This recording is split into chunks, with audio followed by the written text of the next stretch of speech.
Në një prej mrekullive të botës, në murin e madh kinez në periferit e Pekinit, një mur 21.000 kilometra i gjatë, i ndërtuar për 2.500 vjet, i cili gjarpron gjatë gjithë Kinës antike, po themi,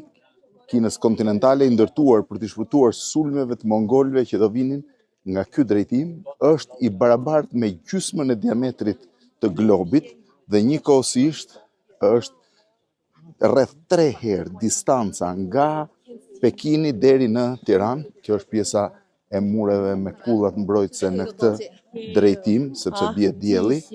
gjarpron gjatë gjithë kësaj rruge dhe vazhdon këtej në këtë drejtimin tjetër, ku shihni murin sërish. Janë dashur gjysma e popullatës së Kinës në fillimet e tij për të ndërtuar një nga mrekullitë inxhinierike të globit, që sot është thash një nga 7 mrekullitë e botës dhe njëkohësisht monumenti më i vizituar i Kinës dhe një nga më të famshmit e të gjithë globit. Është ndërtuar në kohë të ndryshme, pjesa më e fundit është ndërtuar në dinastinë Ming rreth mesjetës, që është dhe kjo pjesë e murit tu, është i gjerë 5 metra, ku mund të ecin afërsisht 4 ushtar të armatosur.